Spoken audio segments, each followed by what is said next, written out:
Hey guys, I have a new build guide for you. It's Dagger Marksman.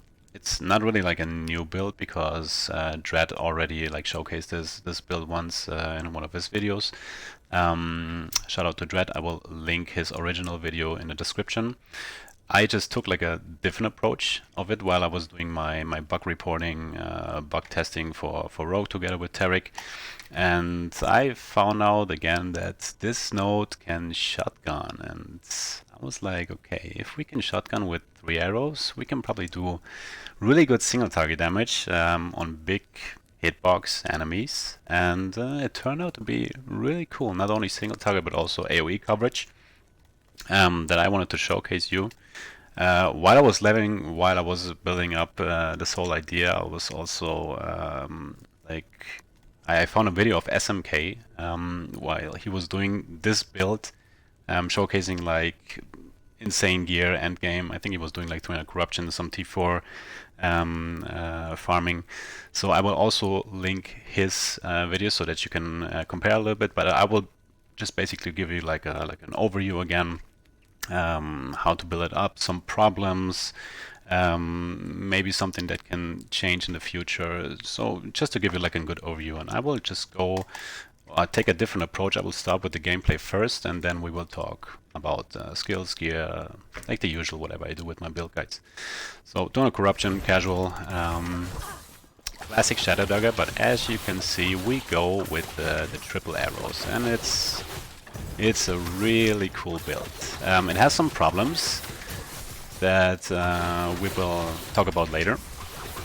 First of all, because it is the 3-arrow puncture, it has some mana problems, and you really have to consider building into it, otherwise you will run out of it. But we also have an approach with Shadow Dagger, and not Shadow Dagger, with Shadow Cascade to get the mana back, and also with Smoke Bomb.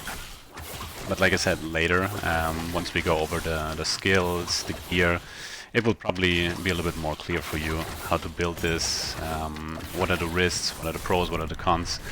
But so far, I had a really good experience. It's fast, it's a cool style playing this build. I mean, Shadow Dagger is super overpowered for the last month and years. Once probably Shadow Dagger is getting nerfed, this build might be dead.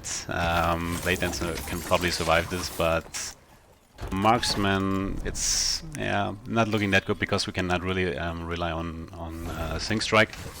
But we have to see. I really have no clue what they will do with Shadow Dagger soon. As you can see a little bit from the gameplay, once there's like a monster with a huge hitbox, he will die pretty quick. So also with the AoE coverage, 3 arrows and trash mobs to kill is pretty easy. But this one, for example, as you can see, all 3 arrows can hit. Oh, there's the one, you cannot see this shit here.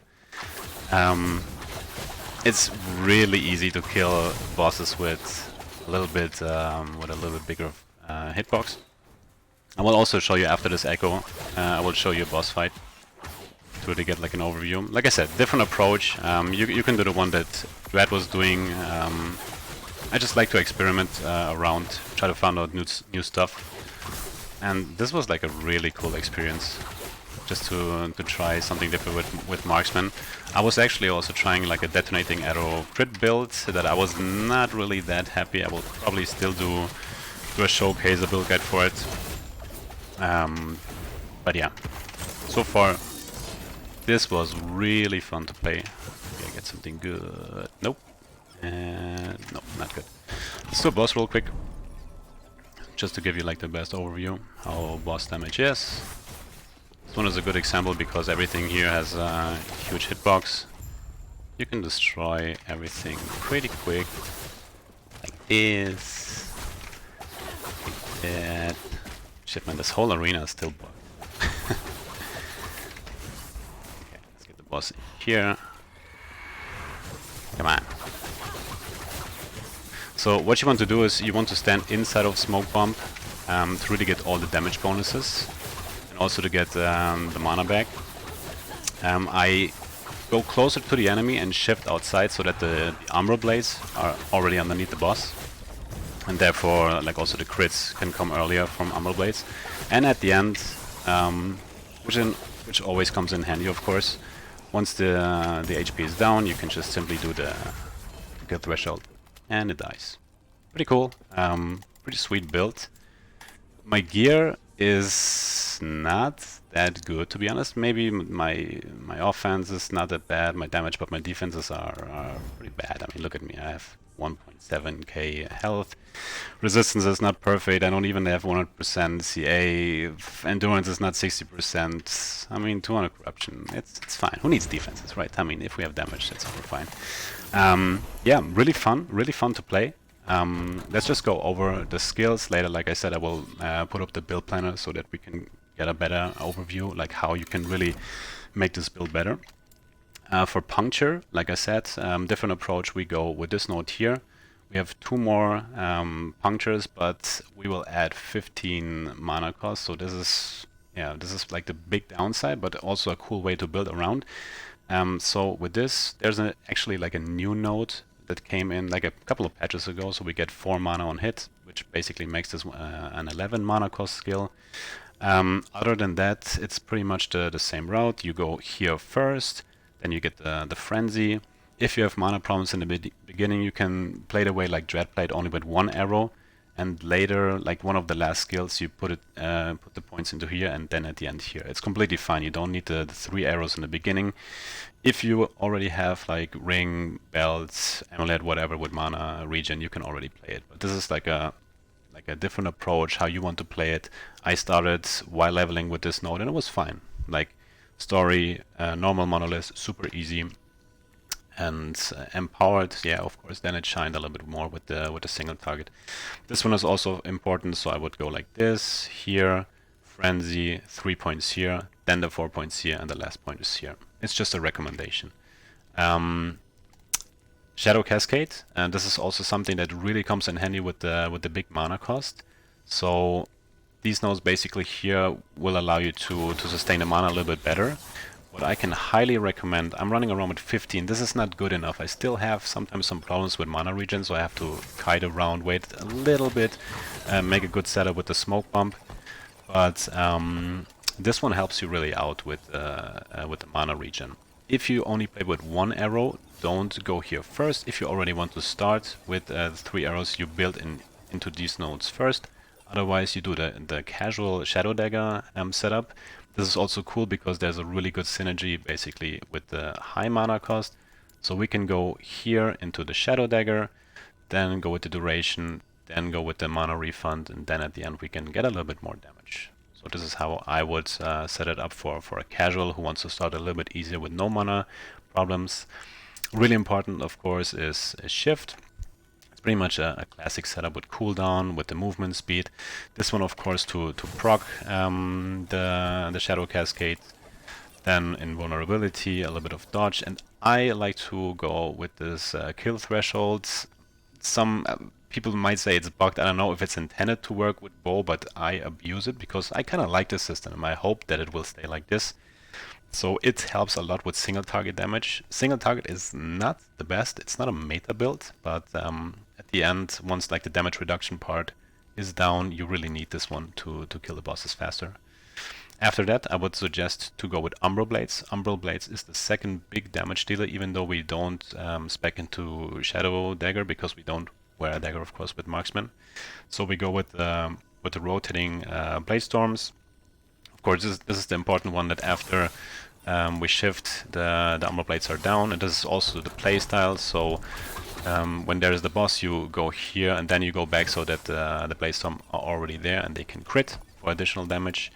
At the end, I went here. You don't really need this one because I would suggest to build into Chill Chance on gear already, which I don't have. But otherwise, I would put it on the suffix, and then you don't need this. But we play with Morning Frost. We can convert it, and it kind of makes sense to play like this. Rest of the points into here for more damage. For Dusk Shrouds, Dusk Shrouds we will get with Smoke Bomb and with this node right here. Like I said, later we go more into detail. This is just like a quick overview. Last skill, also important, Smoke Bomb gives you a lot of damage. How I like to level is I go here first for the Silver Shroud, Then I go straight down to the shadows, to the extra damage. Don't forget, Shadow Dagger counts as melee and throwing damage. Duration is important, and the last points go into Dust Shroud. I play with Shadow String. Dread was playing with Gathering Fury and Shadow String. I think he was like weapon swapping this one with mono and boss damage. But I kind of stick with this because it really comes in handy with the mana refund. So you can do this and another one to get the mana back. So really cool synergy there. And while standing on top of Smoke Bomb, you have perma uptime and you have a lot of additional damage for Shadow Daggers.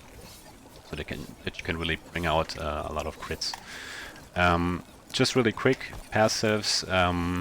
This is pretty much my setup for base class Rogue. This is for Blade Dancer. A couple of more points will go in here. This one is pretty much done. Okay, 5 more points here. I'm at level 89 yet, but as you can see, you can do pretty much do content with on high corruption. This is the marksman tree for now. I will put a couple more points into here. Once you're leveling, I would suggest to go into this elemental resistance abuse. 1 point here, 3 points here, 1 point here. Since we're using Puncture, we don't use an elemental skill, and you can pretty much have 18 elemental resistance all the time. This is for the beginning. Once you kinda balance out your resistances, you can unspec from this one and go more into damage. This is how I would suggest to approach this. This is the setup how I would recommend it. I don't have like the perfect gear yet, but this is something I can recommend to build it up. Like I said, SMK had a different approach, but pretty similar with insane, pretty much best in slot gear, and his damage is already insane. This is how I would do it. So like I said, Shadow String is our main weapon. If you can, the best prefix would be the hybrid crit, because our Umbral Blades, they can also crit, and this would be a really good additional damage. So if you can get it, I only have the attack speed, and this is a little bit like counterproductive because my mana sustain is a little bit harder with this, but still it's good of course to get a lot of Shadow Daggers out. The second one, it's really hard to get this one with LP. The second one would of course be a crit multiplier. Second one, as always, for throwing builds or Shadow Dagger Lirakas is just insane damage. The one with throwing damage, I actually have this one on my gear here. I was pretty lucky. Then Morning Frost is an insane addition. Like how this one works, basically 1 dex. If you stack 1 dex, you already get 9 flat damage. Because you will get 1 cold damage to melee attacks and 1 cold damage to throwing attacks. And as you might know, Shadow Dagger has a 450 damage effectiveness, 90 base damage, so you will have 4.5 melee damage and 4.5 throwing damage, which makes it 9 in total. So insane damage scaling here. Try to get it with movement, speed, a lot more quality of life. 2 LP with Dex would be good. I don't like to play really with Arrow Guard. Like, I know it's super defensive and Marksman is squishy, but I don't care. I don't care about Arrow Guard. I try to be like fast and try to do damage. So you can play if you want to, but I just prefer to get a little bit more resistance, get my stats on like Dex or attack speed. I would prefer Chill Chance here. As you can see, Chill Shred Armor is good for the physical part of Shadow Dagger. Slow is also good when you stay on range. Those are pretty much, yeah, those items here. Throne of Ambition is good because we scale a lot of flat cold damage, so you will benefit from the more multiplier on cold. And the other unique what I can recommend is Siphon, because basically Doom will apply more melee damage, which of course also Shadow Dagger has. This one is also easy to farm with LP. So if you can get something like Dex and increased mana regen, this would be perfect.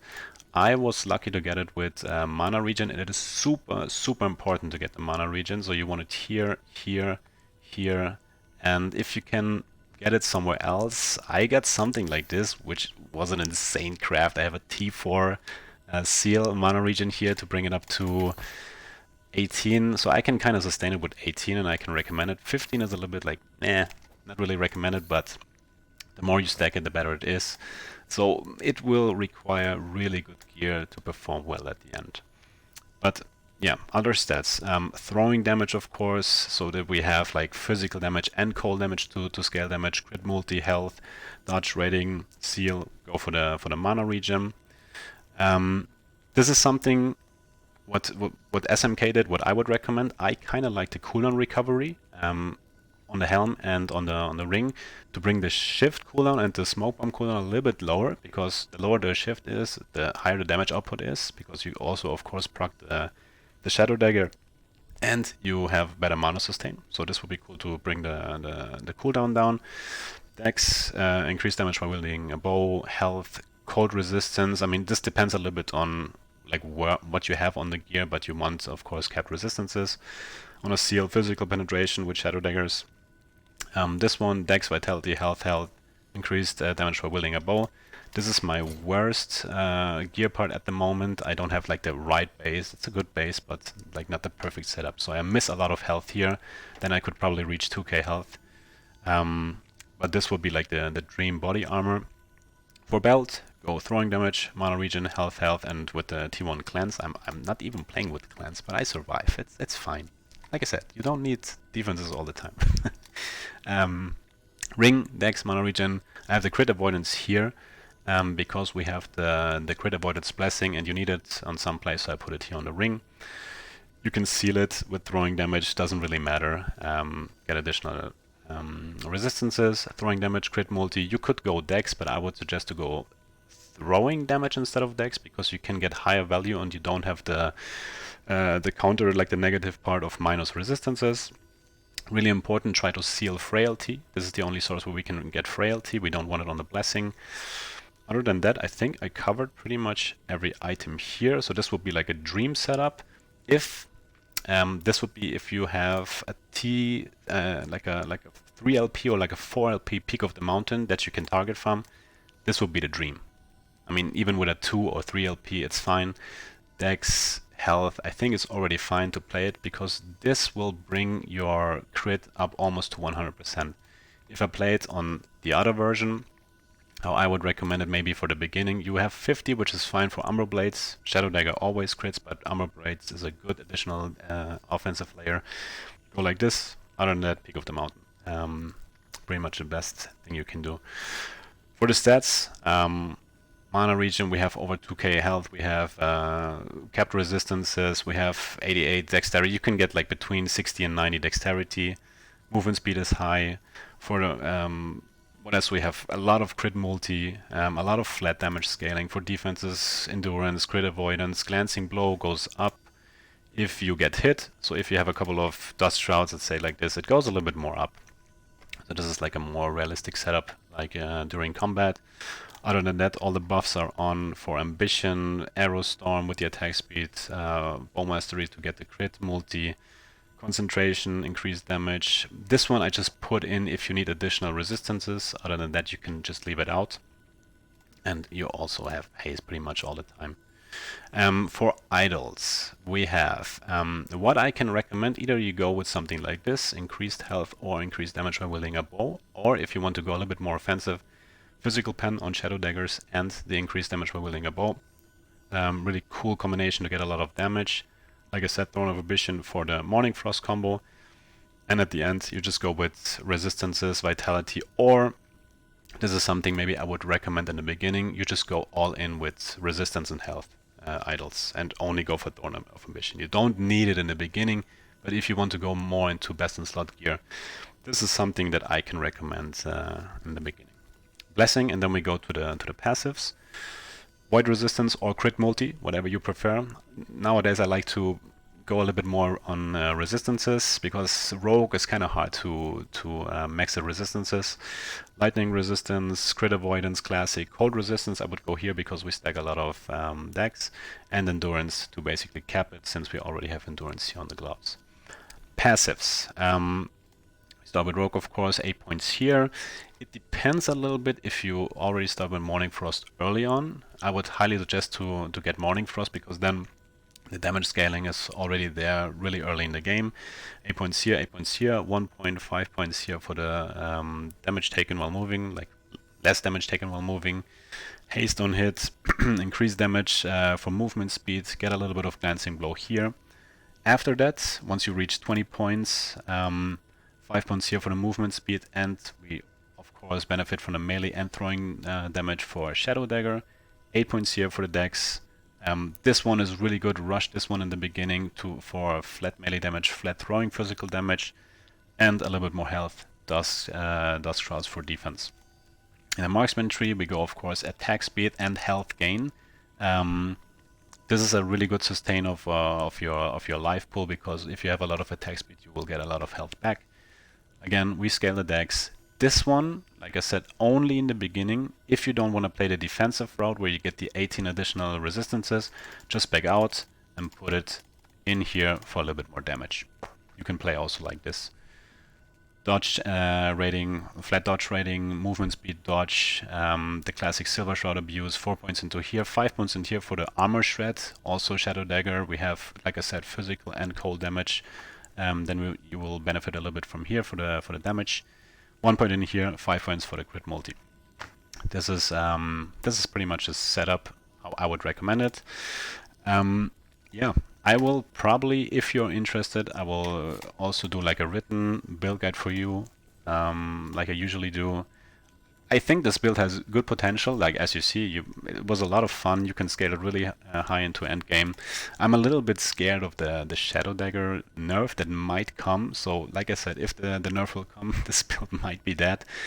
So it takes a lot of time to write a build guide. I'm not 100% sure, but probably I will do it anyway. So yeah, overview over Shadow Dagger, Blade Dancer Marksman, of course. Really cool build. I can show you real quick my current gear. It was super fun to play. I can highly recommend it. It's the only build right now kinda that doesn't have any bugs for Marksman or for Rogue, so that was kind of cool to play. And yeah, just something new. Always good to try out something new. I hope you enjoyed it. If you have questions, just leave a comment below. I know it was a lot of info, and yeah, but like I said, you know me. If you have questions, just write a comment. I will answer to you. Thanks for watching, and see you soon again.